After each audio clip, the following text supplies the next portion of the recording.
welcome to E-Town News, जहां आपको मिलेगा daily dose of Bollywood news, fashion trends, TV and social media से जुड़े हर update. A show which gives you the day's lowdown of all the best happenings in the world of glamour. तो इंतजार किस बात का? Let's take a look at today's headlines. क्या एक sharp shooter के निशाने पर थे सुपरस्टार सलमान खान? कंगना रनौत ने एक बार फिर पूछे कुछ तीखे सवाल.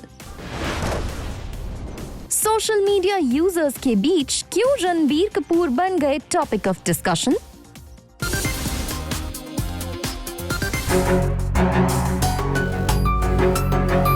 क्या सलमान खान थे एक शार्प शूटर के रेडार पर?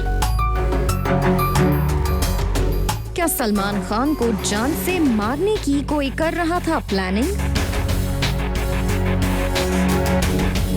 क्या पैंडेमिक रिलेटेड वायरस की वजह से सलमान खान की बच गई जान? फरीदाबाद पुलिस के डीसीपी ने किया है चौंकाने वाला खुलासा. पुलिस के अकॉर्डिंग एक शार्प शूटर सलमान खान को निशाना बनाने की कर रहा था प्लानिंग और इस सिलसिले में वो मुंबई रेकी के लिए भी गया था.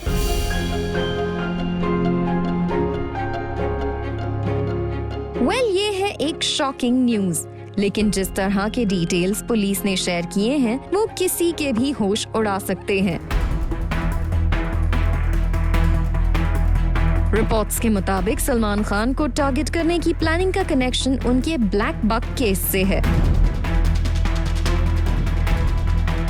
डीसीपी राजेश दुग्गल ने अपने एक स्टेटमेंट में इस प्लानिंग का खुलासा करते हुए कहा है, during questioning it has emerged that the sharpshooter had traveled to Mumbai in January to conduct a recce for the murder of Salman Khan. He went to the actor's house in Bandra for the purpose and stayed in the area for 2 days.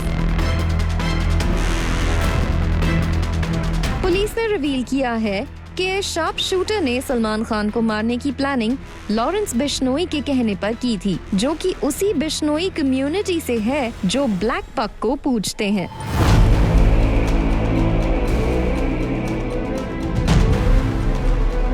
Police का कहना है कि pandemic related virus के outbreak की वजह से सलमान खान को मारने की प्लानिंग नेक्स्ट स्टेज पर नहीं पहुंच पाई थी. According to police, the sharp shooter conducted the recce on the directions of Bishnoi and later apprised him of the findings.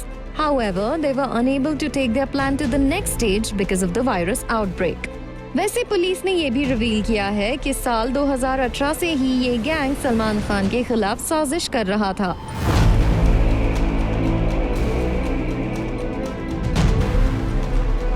Police का कहना है, he conducted this recce at the behest of Bishnoi and Sampat Nehra, another member of the gang, who had also conducted a recce to plan for the same crime before he was arrested in June 2018. Faridabad police के ये सारे खुलासे काफी चौंकाने वाले हैं, क्योंकि जिस तरह से सलमान खान को टारगेट करने की प्लानिंग 2018 से ही चल रही थी, अगर इस शार्प शूटर को वक्त रहते अरेस्ट नहीं किया जाता तो किसी भी तरह की अनहोनी हो सकती थी.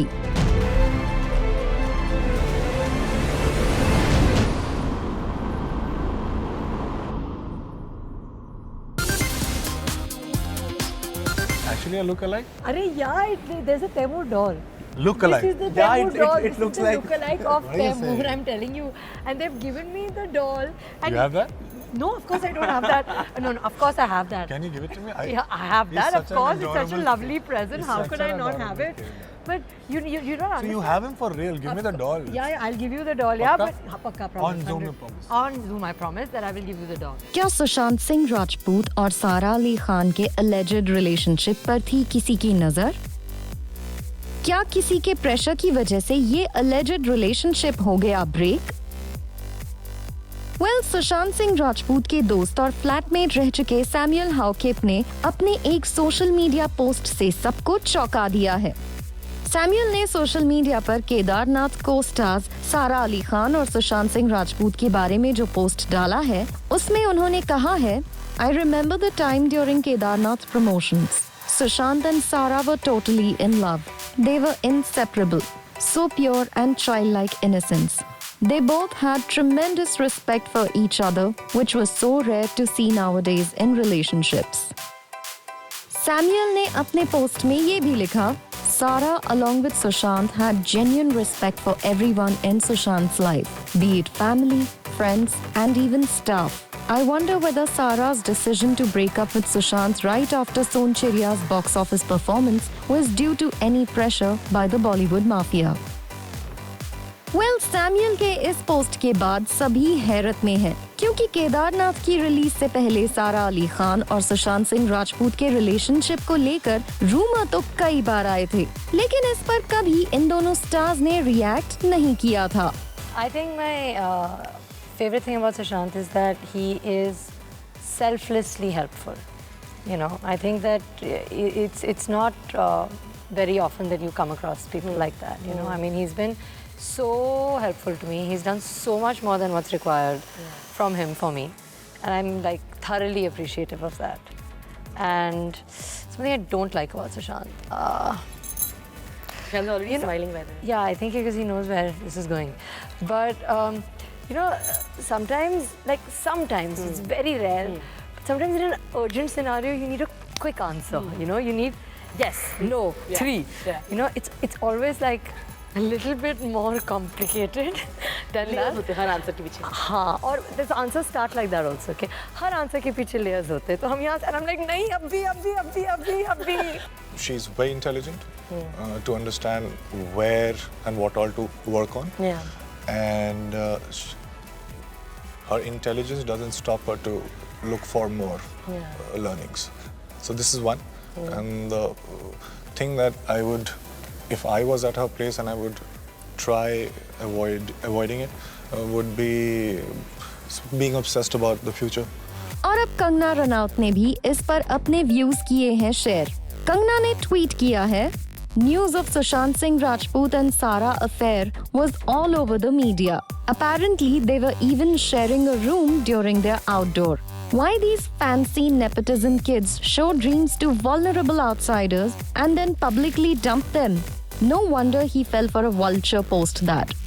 कंगना रनौत ने अपने पोस्ट में सारा अली खान का नाम लेते हुए कहा, I believe Sara must have loved him. He wasn't a fool to fall for a girl whose affection isn't genuine. But she must have been under pressure. What I shared with Hrithik was genuine at that point. I still have no doubts about it. Why suddenly he became so hostile is still a mystery to me. Well, Kangana Ranaut और Samuel के post पर netizens ने भी अपने views दिए हैं. Samuel के post पर एक यूजर ने लिखा, What's the motive of this sudden post? एक और यूजर ने लिखा, Exactly, either the guy's roof went off or the account was hacked. Well, Kangana Ranaut और सुशांत सिंह राजपूत के फ्रेंड के पोस्ट ने सोशल मीडिया पर फिर से एक नई डिबेट शुरू कर दी है. अब देखना होगा क्या सारा अली खान अपना नाम इस पूरे इशू में आने पर रिएक्ट करती हैं या नहीं.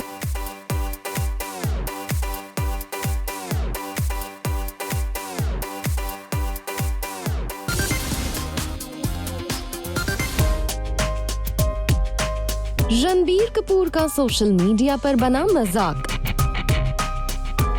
नेटिजन्स ने एक ऐसी चीज को लेकर रणबीर कपूर को ट्रोल किया जो है हिलेरियस. दरअसल रणबीर कपूर को स्पॉट किया गया श्रद्धा कपूर के साथ डायरेक्टर लव रंजन को विजिट करते हुए. रिपोर्टेडली रणबीर कपूर और श्रद्धा कपूर अपनी अपकमिंग फिल्म के डिस्कशन के लिए लव रंजन से मिलने पहुंचे थे. लेकिन इस मीटिंग से ज्यादा सोशल मीडिया पर नेटिजन्स रणबीर कपूर के मास्क की बात कर रहे हैं. दरअसल नेटिजन्स को लगा रणबीर कपूर का मास्क बहुत ही ज्यादा funny and they started asking, ये मास्क ही है या फिर कुछ और.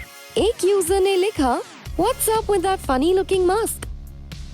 वहीं एक और यूजर ने लिखा, why Ranbir wearing tennis elbow. एक और यूजर ने लिखा, शायद रणबीर ने जल्दी में कुछ और पहन लिया. वेल, सोशल मीडिया पर रणबीर कपूर का मास्क एक बड़ा टॉकिंग पॉइंट बन गया. वैसे रणबीर, श्रद्धा और लव रंजन की इस मीटिंग की बात करें तो ये मीटिंग उसी एक्शन कॉमेडी फिल्म के लिए थी जिसकी अनाउंसमेंट कुछ समय पहले लव रंजन ने ही की थी। इस फिल्म में रणबीर और श्रद्धा पहली बार एक साथ स्क्रीन शेयर करते नजर आएंगे। हाल ही में रणबीर कपूर को फिल्म मेकर संजय लीला भंसाली के घर के बाहर भी स्पॉट किया गया और इस दौरान आलिया भट्ट भी रणबीर कपूर के साथ नजर आई थी। आपको बता दें, संजय लीला भंसाली आलिया भट्ट के साथ जल्द से जल्द अपनी फिल्म गंगूबाई काठियावाड़ी की शूटिंग को खत्म करने की कोशिश कर रहे हैं।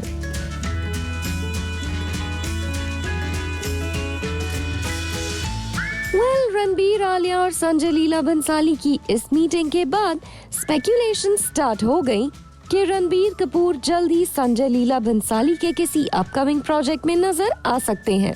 लेकिन reportedly Ranbir Kapoor decided to go along with Alia to meet Bhansali as they hadn't met for a very long time, and the trio had a lovely afternoon together.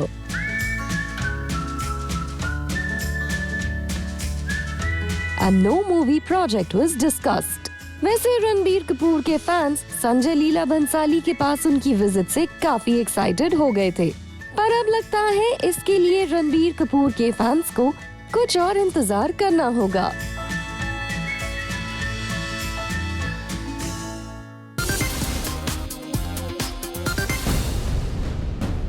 Actress सारा अली खान ने रोहित शेट्टी के सामने हाथ जोड़कर मांगी थी फिल्म। सारा अली खान को फिल्म सिम्बा कैसे मिली थी, इससे जुड़ा एक वीडियो सोशल मीडिया पर वायरल हो गया है और इस वीडियो को लेकर रोहित शेट्टी को जमकर ट्रोल किया जा रहा है।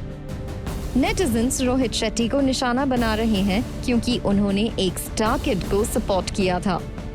दरअसल फिल्म सिम्बा की रिलीज से पहले रोहित शेट्टी एक कॉमेडी शो के सेट पर गए थे और उन्होंने इस शो के दौरान अपने एक स्टेटमेंट में कहा था, अब ये स्टार बन गई है तो बोल सकता हूँ कि सर प्लीज मुझे काम दे दो। सैफ अली खान की बेटी अमृता एंड सैफ अली खान की बेटी का अकेले चल के आना एंड ये कहना कि मुझे काम दे दो प्लीज, मुझे रोना आ गया। मैंने बोला कि तू पिक्चर कर ले। रोहित शेट्टी के इस बयान को लेकर उस वक्त तो कोई कंट्रोवर्सी नहीं हुई थी, लेकिन अब सुशांत सिंह राजपूत की ट्रैजिक डिमाइस के बाद शुरू हुए इनसाइडर और आउटसाइडर डिबेट के बाद अब रोहित शेट्टी के इस बयान पर नेटिजन्स उन्हें स्लैम कर रहे हैं।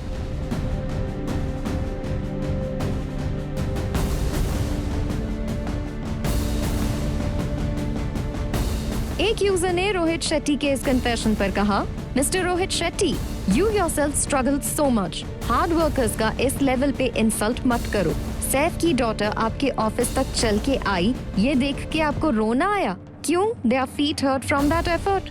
Too special they are, and you gave her a full-fledged role. एक यूजर ने ये भी लिखा, think this means if someone is daughter son of IAS and if they go to government like that, sir please काम दे दो, तो government without knowing his her skill उसे IAS बना देंगे। What a reason Rohit Shetty to give her a film. सच में कितना struggle किया है।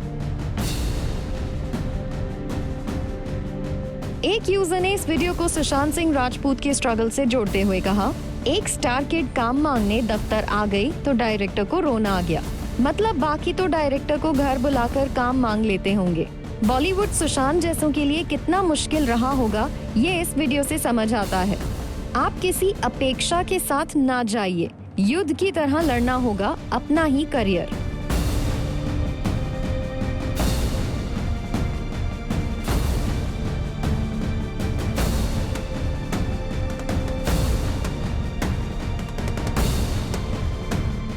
When Star Kid और इनसाइडर आउटसाइडर डिबेट अचानक बॉलीवुड में बहुत बड़ा बन गया है और अब सेलेब्स को उनके पुराने स्टेटमेंट्स को लेकर भी जमकर ट्रोल किया जा रहा है।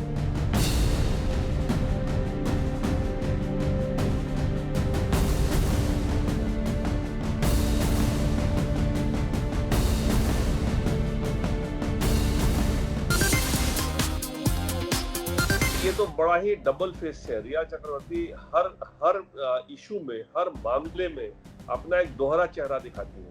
अगर आप लोग पता नहीं थे कि नहीं थे, किसी मीडिया वाले से पूछ लीजिए जिसने हियरिंग अटेंड की है। इनके वकील ने एक बार भी नहीं कहा कि हम सीबीआई में जाना चाहते हैं। इतने दिन जो मुंबई पुलिस ने एक तमाशा मचाया है वहां पे, उसमें सही एविडेंस जो है, जो बहुत वाइटल एविडेंस है, जैसे फॉर इंस्टेंस घर का जिस समय बॉडी पाया गया, जो उस समय चीजें वहां पे थी, उनको कॉन्फिस्केट नहीं किया गया। वहां पे लोग आराम से आ रहे थे, जा रहे थे, बैग लेके कोई निकल रहा था, कोई बैग हैंडओवर कर रहा था, और मुंबई पुलिस सिर्फ तमाशा देख रही थी। सुशांत सिंह राजपूत केस में आए सुप्रीम कोर्ट वर्डिक्ट पर सुशांत सिंह राजपूत के फैमिली लॉयर विकास सिंह ने एक्सक्लूसिवली जूम के साथ की बात और बताया कैसे हर एक पॉइंट पर सुप्रीम कोर्ट ने सुशांत सिंह राजपूत की फैमिली और उनकी बात को एक्सेप्ट किया है।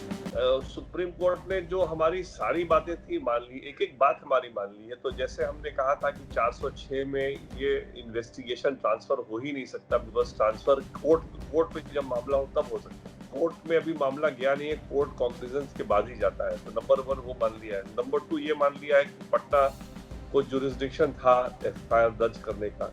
नंबर 3 मान लिया है कि जब पटना में एफआईआर दर्ज सही हुआ था तो इन्वेस्टिगेशन भी हो सकता था पटना पुलिस द्वारा। और पटना बिहार सरकार को, चूंकि एफआईआर उनके जुरिस्डिक्शन में रजिस्टर हुआ था, तो बिहार सरकार को भी राइट था इसको सीबीआई को रेफर करने के लिए। सारी बात मान ली। ये भी मान लिया कि जो मुंबई पुलिस की इन्वेस्टिगेशन चल रही थी वो इन्वेस्टिगेशन नहीं थी, बट वो सिर्फ एक प्रिलिमिनरी इंक्वायरी थी under 174, which is called an inquest under the CrPC. और उसका दायरा जो है इन्वेस्टिगेशन में नहीं बढ़ सकता था, वो सिर्फ एक लिमिटेड स्कोप ऑफ इंक्वायरी था। और लास्ट में सुप्रीम कोर्ट ने कहा है कि कोई प्रॉब्लम ना हो इस केस को इन्वेस्टिगेशन करने में, और कोई रुकावट ना आए मुंबई पुलिस द्वारा कोई कोऑपरेशन देने में। तो कोर्ट ने बड़े स्पष्ट शब्दों में कहा है कि ये सब होल्ड करने के बावजूद हम अपना कॉन्स्टिट्यूशनल पावर, जो इनहेरेंट पावर है 142 आर्टिकल 142 में, वो इस्तेमाल कर रहे हैं। और हम कह रहे हैं कि कोई भी जो ये केस है इसका इन्वेस्टिगेशन सीबीआई ही करेगी। वहीं विकास सिंह ने जूम के साथ एक्सक्लूसिव इंटरैक्शन में रिया चक्रवर्ती और उनके लॉयर के बदलते स्टेटमेंट को क्वेश्चन किया है। रिया चक्रवर्ती हर इशू में, हर मामले में अपना एक दोहरा चेहरा दिखाती है। अगर आप लोग पता नहीं थे कि नहीं थे, किसी मीडिया वाले से पूछ लीजिए जिसने हियरिंग अटेंड की है। इनके वकील ने एक बार भी नहीं कहा कि हम सीबीआई में जाना चाहते हैं। इनके वकील बार बार यही बहस करते रहे, लास्ट तक बहस करते रहे कि नहीं, सीबीआई भले चली गई हो लेकिन हम मुंबई पुलिस ही चाहते हैं। इसलिए रिया कुछ बोलती है, उनके वकील कुछ और बोलते हैं, और जब ये हार जाती हैं तब ये अपना फिर पलट लेती हैं कि नहीं, मैं तो सीबीआई चाहती थी। अगर आप सीबीआई चाहती थी, मैं आपसे एक बहुत सिंपल सवाल पूछ रहा हूँ, अगर सीबीआई चाहती थी तो आपके वकील ने क्यों बहस नहीं किया कि अब सीबीआई चूंकि हो गया है तो अब कोर्ट का ऑर्डर पास कर दीजिए, इसको सीबीआई करे इन्वेस्टिगेशन, और इस मामले में और कुछ बचा नहीं है। क्योंकि आप देखिए, इतना बड़ा जजमेंट लिखने की क्या नौबत आई। और उनके आर्गुमेंट को अगर आप देखिए, उनके वकील के आर्गुमेंट को जजमेंट ने नोटिस किया है, कहीं भी उनके वकील ने ये कंसीड नहीं किया है कि सीबीआई में मामला जाना चाहिए। इसलिए अब जब ये हार गई हैं, अब सर्वोच्च न्यायालय का जजमेंट आ गया है, अब उनके पास कोई चॉइस नहीं है। Coming up on the show, Bobby Deol ने जूम से की candid conversation.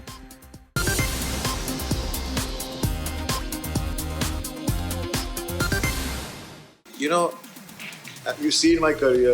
I've seen ups and downs. There are moments. There were few years in my life I wasn't working, and even though I might be called the insider and not the outsider, it is struggle for everybody. Every actor, once his first film comes out, he has to struggle to get more work. मेरे लिए भी ये पहला कदम है एक किस्म से. But as actors, we are always looking for challenging roles, challenging scripts. Every individual can't be good. Every individual can't be bad.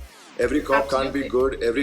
Every cop can't be bad. So if 1% is bad, you can't blame the 99.9% people to be bad. वो झूठा भी था, वो ईमानदार भी था at the same time. You know. It was fun working for Shahrukh. He is a great guy and Shahrukh Khan से मिलना, मतलब ऐसे 1-to-1 मिलना, वो अपने आप में एक उपाधि से कम नहीं है. Welcome to Speakeasy. My name is Rajani and I will be chatting with a group of very, very talented cops in Korea. I'm talking with the class of 83 who finally graduated and seem to be coming out in full, in full form soon. So the class of 83, Bobby, I'm going to leave out the teacher and come back to the teacher day, but I'm going to say that Hitesh, Sameer, Bhupendra, it's a debut. right? And It is. I want to start off by saying there's been so much conversation about everybody getting an equal playing field in this industry. And this feels like one, because I think all of you are outsiders and all of you are today making this absolutely fantastic debut. So, starting with, probably Hitesh and then followed by Bhuvendra and Sameer. What do you think about this, what I just said? And of course, by this feeling almost like an equal playing field.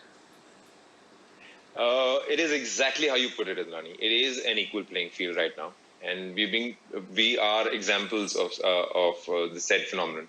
We are here talking to you, being interviewed. It's a film backed by Red Chillies. It's a film going to be out on a platform like as huge as Netflix. So yes, it's surreal. It's a dream come true. It's what every actor wants. And to have the final culmination of your hard work to reach here, there's a lot of gratitude, and all we can say is thank you to not only the universe, but people like Madhumani Ray, who was our casting director, our director Atul Sabrawal, to Red Chillies. Bhupendra, I'll probably twist it a little bit, and so that you can probably tell me a moment where you felt it really is not going to come out till the moment that you actually signed this film. So I want to understand how that panned out. As you know, हम बाहर से हैं, outsider तो नहीं कहूँगा, मतलब हम जब आपको first time I got a call from mister Abhimanyu रे सर दैट तुम्हें इस फिल्म की ऑडिशन के लिए शॉर्टलिस्ट किया गया है और इसके बाद एक और वर्कशॉप होगी. एक वो मोमेंट था जहाँ मुझे लगा था कि अभी मैं सेलेक्ट नहीं हुआ हूँ, अभी सिर्फ मैं शॉर्टलिस्ट हुआ हूँ. वो मुझे लगा था कि शायद कुछ बेहतर होगा. पहली बार मुझे लाइफ में लगा था कि यार थोड़ा आगे जा सकते हैं.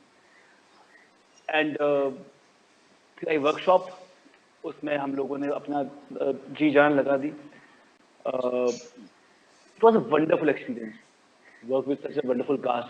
बॉबी सर हमारे हीरो, हितेश, समीर, शाहरुख खान से मिलना, मतलब ऐसे 1-to-1 मिलना, वो अपने आप में एक उपाधि से कम नहीं है. एंड ग्रेटिट्यूड, भगवान का शुक्र है कि चीज़ें इस तरह से वर्कआउट हुई. मुझे उम्मीद नहीं थी और ऐसा लगता है कि हम इतिहास का हिस्सा बन रहे हैं, और हमसे पहले ऐसा कुछ मैंने नहीं देखा, बिल्कुल नए, मतलब इस तरह से 5 लोग, 1-2 नहीं 5 लोग एक साथ आ रहे हैं एक बड़े प्लेटफॉर्म पे. ओ गॉड, वाह क्या बात है, भगवान का शुक्र है. क्या है ना, हम लोगों ने चूज किया है इसे, इस जिंदगी को हमने चूज किया है. सो इसमें वो फील होना कि कुछ फिगर आउट नहीं हो रहा है. हर दिन होता है, हम ऐसे प्रोफेशन में है कि इट्स वेरी अनप्रेडिक्टेबल, कभी भी कुछ भी हो सकता है. ऐसे बहुत सारे मोमेंट थे कि आप बाथरूम में बैठ के रो रहे होते हो, नल ऑन करके रो रहे होते हो, किसी को बताते भी नहीं हो आप आपके पेरेंट्स पूछते हैं फोन करके कि भाई क्या हाल चाल है, कहाँ हो, कैसा लग रहा है. उनसे कहते हैं हाँ सब बढ़िया है, बस खाना खा लिया सो जाएंगे. एंड देन किसी कोने में आपको लगता है कि यार बट चलो खुशखबरी आई, like I said. And what about you Sameer? बहुत बातें हो रही है यहाँ पे, थोड़ी इमोशनल कर लूँ मैं आप लोगों को, बट आई थिंक जरूरी है ये बोलना. बहुत ही जैसे ये दोनों ने भी कहा है, it's like a dream come true. एक इमोशनल मोमेंट आया था जब हम टाउन में शूटिंग कर रहे थे. That was near Britannia cafe. तो वहाँ पे मुझे याद है, मैंने इंजीनियरिंग किया था. इंजीनियरिंग के बाद मुझे इसमें आना है, मैं ट्राई कर रहा था. तो घर का टिपिकल मिडिल क्लास फैमिली का एक होता है कि अभी हो गया पढ़ाई, तू कुछ ढंग का कर ले अपने साथ, तू चालू हो जा, कुछ नौकरी वोकरी कर ले. तो बहुत वो घर पे स्ट्रगल चल रहा था कि नहीं यार मैं करना चाहता हूँ, क्या करूँ कैसे करूँ. मैं पूना में था फॉर इंजीनियरिंग. उसके बाद बहुत से झगड़े होते थे, थोड़ी बहुत ये होती थी, उनकी भी साइड करेक्ट थी, लेकिन कुछ था यार एटलीस्ट मेरे को एक फेयर चांस मिले कि मैं कुछ देखता हूँ. अगर नहीं होता है तो यार चलो फिर ये तो मैं ट्राई करूँगा.